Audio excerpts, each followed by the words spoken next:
The National Bureau of Statistics says the informal sector accounts for 48% of the economy. Amid a crisis in Africa's biggest economy, it could turn into a vital revenue source, particularly with the current tax regime. For 2016, the government has set the FIRS a tough target of raising 4.95 trillion naira in taxes, up from 3.73 trillion last year. Hairdresser Bridget Okoidogu is not sure how much tax she pays, something the government plans to change. Sewing in hair extensions for one of her customers as a noisy generator keeps the fan turning overhead. The owner of a small salon in Lagos could soon find herself on the hit list of officials who have started cracking down on the small traders who account for almost half of Africa's biggest economy but don't pay taxes.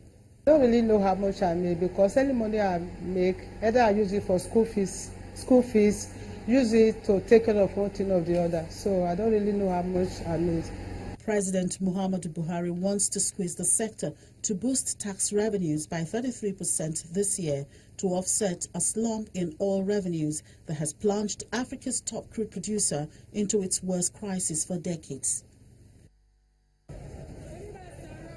Authorities in Lagos, a city of 21 million, are sending officers on street patrols to register entrepreneurs and make them pay tax for the first time. The common agreement among all economics is that, look, explore the tax base. Not the amount you charge, but the base. So that at least you bring more people in the tax net so that you can generate more revenue for the nation. According to the National Bureau of Statistics, there were 37 million informal sector businesses in Nigeria in 2015, which employed 60 million people, about 84% of the country's workforce in Africa's most populous nation of 180 million inhabitants. The bulk, 85% of employers of labor are in these MSMEs, so they are the one growing number.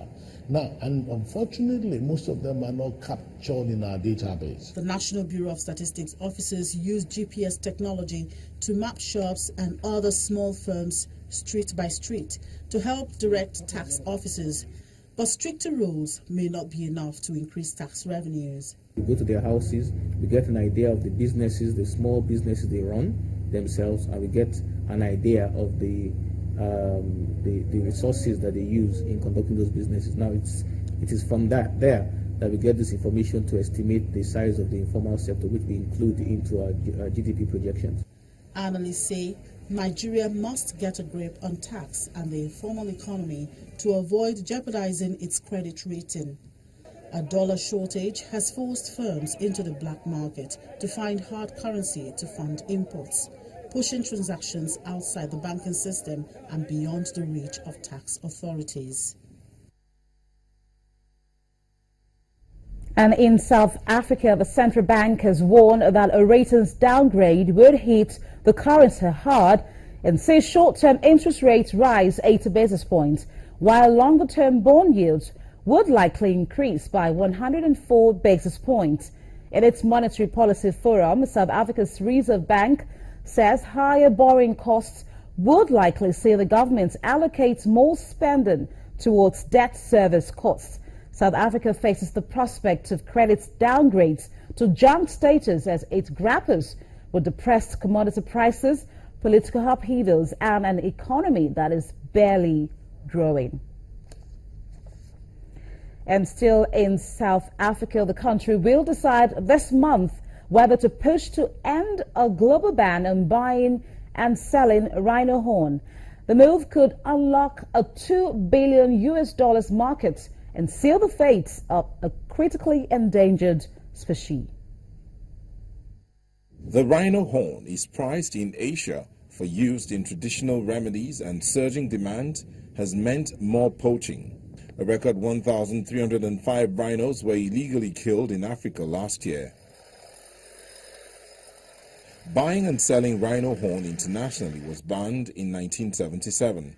But opponents of that ban say that rhinoceros horns grow back if cut from a living animal. So a properly monitored and legal trade could help save the rhinos rather than condemn them to extinction. The stakes are high. The government has not revealed the size of its rhino horn stockpile, those seized from smugglers as well as ones cut from animals that died naturally. Estimates its members have around 6 tons and reckons the state has close to 25 tons. Rhino horn on the streets in Asia sells for around $65,000 per kilogram, according to off-the-record estimates by conservationists. So 30 tons could generate up to $2 billion. Supporters of legalizing the trade say the money could be used for conservation by the South African government, whose finances are under mounting pressure as it faces possible debt ratings downgrades that could see its borrowing cost balloon. John Hume, a private rancher who owns 1,293 rhinos, that's 4.5% of a global population of around 28,000 in Africa and Asia, said a radical change of tactics was needed to ensure the future of the species. We are losing rhinos still, every day more than 3. We are losing the war. We have to change our tactics if we are going to expect to win the war. The South African cabinet would decide this month whether to table a proposal on lifting the ban when the Convention on International Trade in Endangered Species meet in Johannesburg in September to October this year. It's not the demand that is killing our rhinos, it's the way we supply that demand. That's the small answer.